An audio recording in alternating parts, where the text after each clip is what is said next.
Sige. Sige, pala mo na. Sa Buhat Gis, no? Buhat Gis. Buhat Gis 14. Direct. Mala din eh. Unsa man sa kwan? Buhat Gis 14 na din eh. Unsa man sa Gis na siya, Buhat Gis versikulo Gis.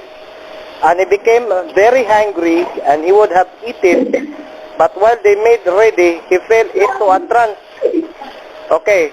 Sumala sa original nga translation na nasa Greek, unsa may tawag anang trance?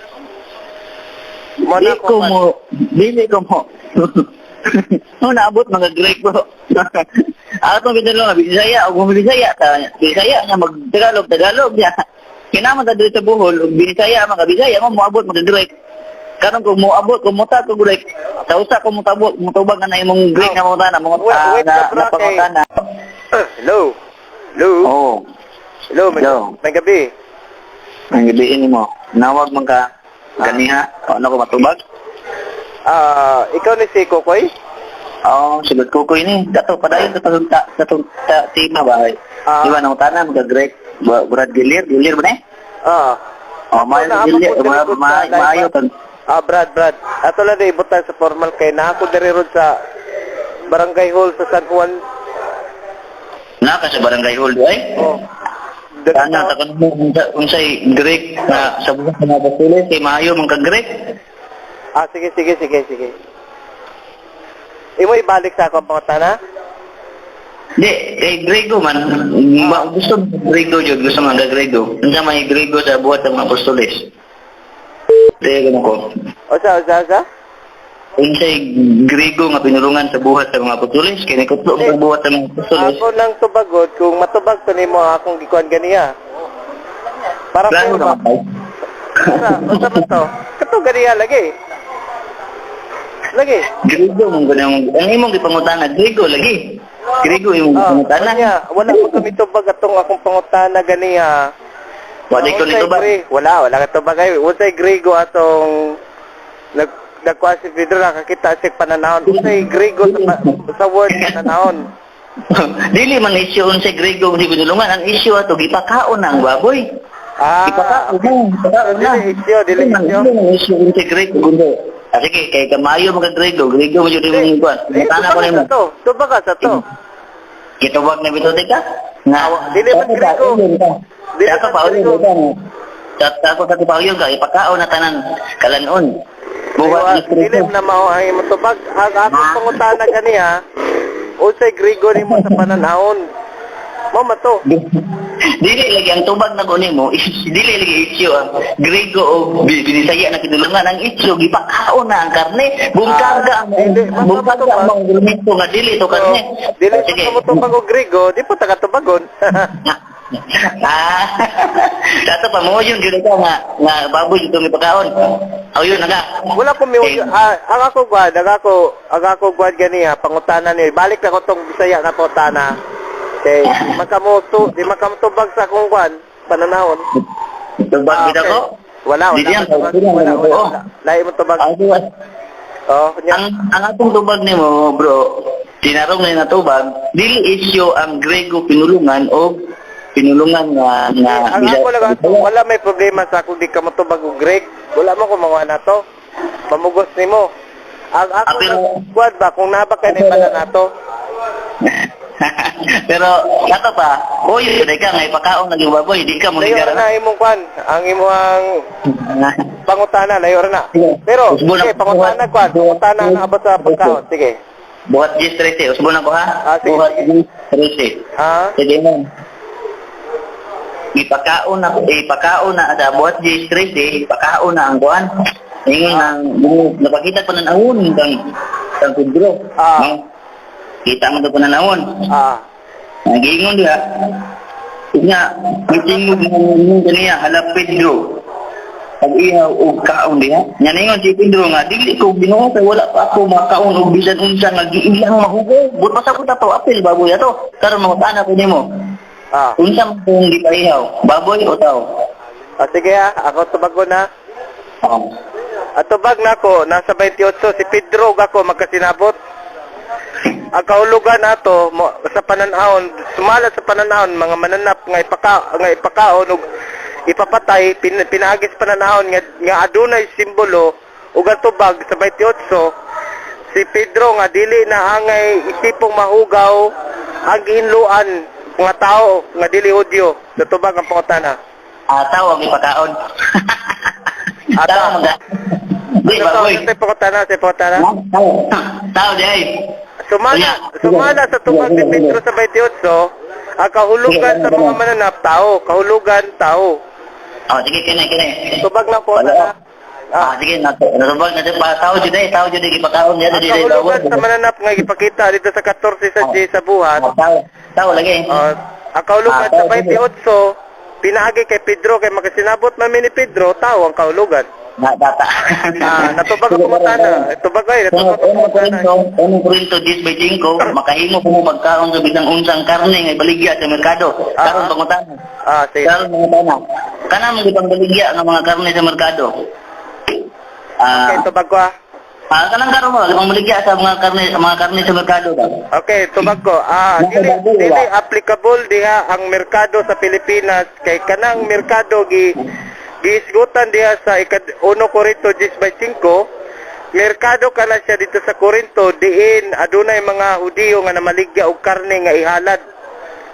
Katubag ang pangutana, ang mga karne ihalad, baka karnero o makaon gid siya. Hindi, ang pangutana ba, tanan mas masabot ato, tanan man na karne baligya sa merkado, tanan man. Tanan. Mao na imong ba? Sige.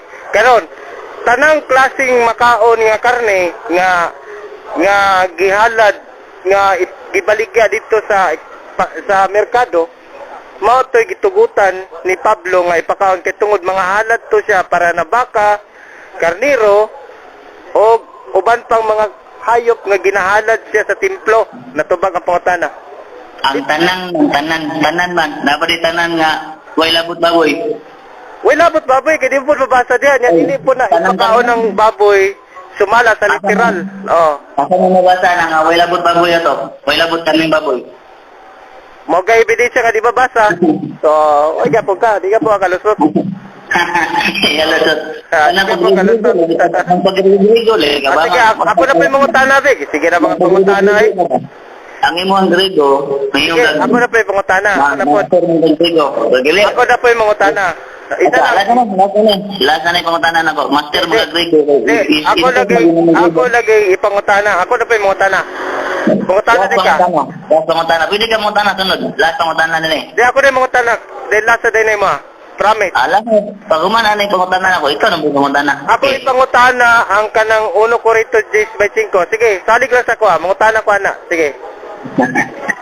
Sige. Sunod ba? Ikatulong pangutana Sige. Ako ipangutana. Sige, ako ipangutana. Sige, sunod yung pangutana, oy. Ay, follow-up din yun, man. May follow-up, mga question ganyan po. Duha naman to. Huwag man ako na po. Puli-puli na siya. Puli-puli at tao na. Katulong na niya. Sige, mangutana ko ni mo, Kokoy. Di ala sa, bisag isa lang ka mangutana. Sa 1 Korinto 10:5, ingon dito nga palit ka mo o sa mga karne nga mabaligad to sa palengke. Ang akong pangutana, unsa may kahulugan na sa Griego ang palengke, tubag. Kining ang kaning imong kuan mo siskot sa Griego, how man ay ka Griego day. Unsa lagi Griego ang palengke na sa 1 Korinto 10:5. Ano maabot mga Griego nga binisaya man to pinulungan. Klaro na kay mutana ko sa imo. Unsay meaning ana? Klaro kay Bisaya akong tubag nimo kay hawt mga Griego. 1 Korinto 10:5. Unsa may meaning man sa Griego ang palengke diha? Kining gisgutan sa 1 Korinto, walay issue lang unsa na sa Griego kasi kay palengke na siya. Unsa may meaning ana lagi sa Griego ug iyang kahulugan? Meaning and its definition. Kay diyan mo mabalan ang unsa nga klase na siya nga palengke, di na pareha sa Pilipinas nga palengke. May banan mo na sa Greek sa definition niya. Unsay meaning ana? O sige, kanang 1 Corinto 10:12, mga pagano na sila nga mga pagsaka ng Ano ni 12? 1 Corinto 10:5. 10:5, mga pagano na sila. Di, unsa lagi na sa Greek lagi ang palengke diha lagi og ihatag sa ako ang tubag sa Greek og ang iyang meaning. Oh. Ang tubag na ko nimo ani, kanang 1 Corinto 10:5, kanang lugar ang sa merkado ana, mga pagano na sila, di na sila Hudiyo. Dili, unsa lagi na sa Grego lagi? Sa Grego ba? Mga ang sila karning baboy. Unsa lagi na? Natubag ang kanitana, ayon ang kuno Di, unsa lagi na sa Grego lagi? Sige, kung may gagawin sa Grego, karon explain ako. Grego, so tuloy ko na po sa Grego nga, explain ko how ba Grego? Explain ko buhat, 13. Grego ko na. Di, ako pangutana mo ni unsay Grego atong 1 Corinto 10:5. Unsa lagi meaning atong 1 Corinto 10:5 atong palengke? Unsa na sa Grego? Oy, Gillian, ikaw ba sila pangutan na Grego na ko? Tubag ko nimo, sige, dili ko ako Grego ko, napay mo na nimo. Pangutana maka. Ay sa tubag ka sa akong pangutana, ay ka mangutana sa ako. Para fair ba patas, di makapatas mangutana. Itubag na ako, tubag ko na ko yung pangutana ha. Tubag ko na pangutan. Unsay Grego lagi ana lagi? Wa ko ilabot ana unsay pinulungan sa Grego karon. Ako yung mangutana. Ako kay ano sa Grego? Grego na yung isip. Karon ako Wala yung kay ano sa Grego? ko sa Grego. Wala kay ano sa Grego? Today ko pinulungan na Grego. Wala kay ano sa Grego? Ako nang utana nimo ay sagsingit og pangutana. Magbaton kag may pamatasan. Okay. 1 Corinto 10:5. Pangutana kay mo unsa sa Grego ang palengke diha og iyang kahulugan, tubag. Gitubag naman teka. Unsa sa Grego wala man sa Bisaya may matubag. Ang akong tubag nimo buhat. Akong tubag nimo. Ayo, ragayo. Oy, Grego kita, Grego. Ang akong tubag nimo sa 1 Corinto 10:5, makapagano na sila. Nya kana mga tawana, dili na sila Hudiyo, mukao na sila mga karne sa baboy. Dili man na mao. Ay, Ang ako gusto mo, Grego gid ang makita og iyang kahulugan. Yaway Dapat master ko sa Grego. Salamat sa pagdaig. So, kung tayo balik na ko. 1 Corinto 10:5. Unsa may Grego anang palengke diha, tubag? Sige kay gusto mo jud ka Grego, kanang nag-study man ka Grego, murag mao jud na imong gusto ipalusot. Na Grego mo jud. Okay, balik ka punta na. 1 Corinto 10:5. Unsa man ang palengke diha sa Grego nga translation, tubag? Okay, kani pangutana, unsa sa Grego ang palengke diha sa 1 Corinto 10:5, tubag? Akong tubag lagi nimo, wala ko'y labot anang unsay, wa ko'y issue anang unsay sa Grego, basta ang tubag na ko nimo ana, mao kini ang tubag. Ang kanang 1 Corinto 10:5, ipakaon ang tanang mananap lakip baboy kay katong lugar. Uno Kanang lugar ato kami na ka. Tubag. Paminaw ta nako pagbato na mo pamata. Maka kanang word lang nga Greek niya ba? Greek word sa Wala gid di maka paminaw sa tubag. Unsa na sa Greek? Paminaw ta. Paminaw ta wala kay Unsa lagi na sa Greek lagi? Paminaw lagi. Sa panahon ba? Unsa na sa Greek? Kay naapoy kay istorya dire, importante kayo niya. Tawag ka. Di man ka katubag sa puta na. How did kay Grego Ramilio? Salamat kayo sa pagdaig. Salamat kayo. Gawm na sa Sila katuig na tunog Grego. Unsa sa 1 Corinto 10:5 ang kahulugan sa palengke tubag?